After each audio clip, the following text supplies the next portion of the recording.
अच्छा संचालन कर रहे हैं। बहुत सारी बातें होती, लेकिन समय का अभाव है। लेकिन फिर भी एक आध बात करूंगा। नई चीज यहाँ पर देखने को मिली कि लोग बाग अपने कर्मों के फल भी साथ में लेकर के आए हैं। बहुत डिस्टरबेंस हो रहा है।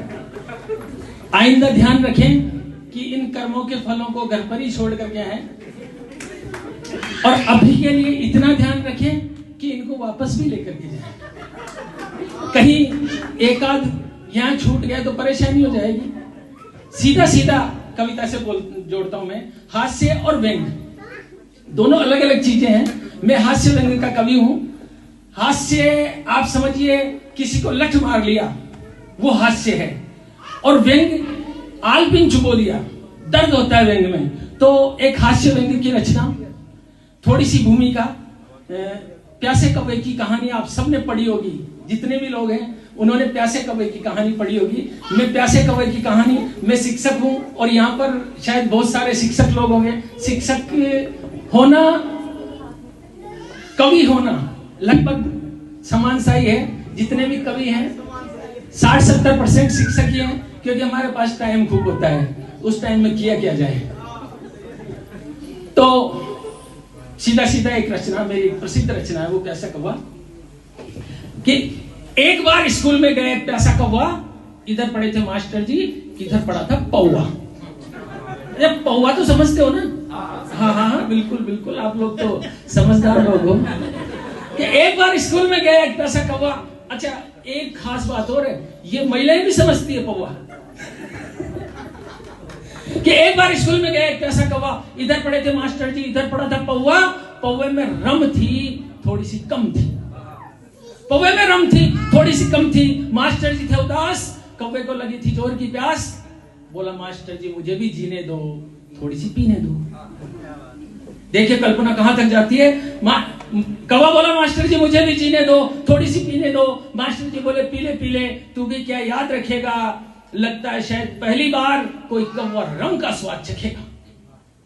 लगता है शायद पहली बार कोई कौवा रम का स्वाद चखेगा। इतना सुनकर कौवा खुद को पुरखों की आदत में ढालने लगा। इतना सुनकर कौवा खुद को पुरखों की आदत में ढालने लगा। कंकर उठा उठाकर पौवे में डालने लगा। कंकर उठा उठाकर पौवे में डालने लगा। मास्टर जी बोले रे बेवकूफ, अब तो पुरखों की इस आदत को छोड़, अलमारी में बोतल रखी है उसकी सील तोड़।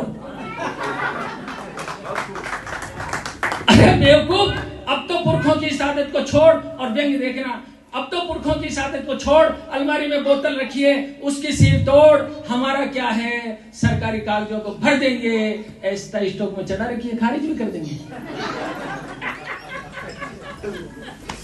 ऐसा स्टॉक में चढ़ा रखी है, खारिज भी कर देंगे। लेकिन बेटा तुझे इस रम की कीमत भरनी पड़ेगी, परीक्षा कॉपियां पढ़िए, चेक करनी पड़ेगी।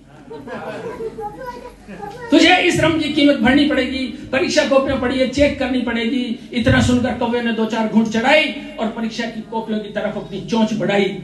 पंजों से कॉपियों को खोलने लगा, दिमाग में नंबरों को तोलने लगा। और देखिए आजकल बहुत सारे घोटाले हो रहे हैं। एक व्यंग देता हूं। दिमाग में नंबरों को तोलने लगा। मास्टर जी बोले रे बेवकूफ, ऐसे भी कोई कॉपियां जांचता है? यार तू तो नंबर देने से पहले ही बांचता है, हम तो पहले नंबर दे देते हैं शक्ल देख के। ऐसे भी कोई कॉपियां जांचता है? यार तू तो नंबर देने से पहले ही बांचता है। इतना सुनकर कौवे को कुछ सुरूर हो गया, अपने कौवा होने पर गुरूर हो गया। उसने अपनी चोंच को पूरा खोला और आंखों में आंसू भरकर यूं बोला, मास्टर जी ये जमी, ये आसमां, चांद सितारे सभी रो देंगे, क्या होगा अगर गुरु ही अपनी गरिमा खो देंगे।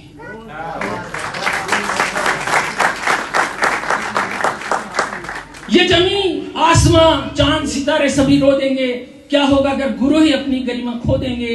मुझे गेरों का नहीं, गुरु के गिरने का गम है, वरना इस देश में गिरने के लिए नेता क्या कम है। वरना गिरने के लिए इस देश में नेता क्या कम है। इतना कह कर कौवा मास्टर जी की तरफ से मुड़ गया, लड़खड़ाते हुए पंख फैलाए और उड़ गया, लड़खड़ाते हुए पंख फैलाए।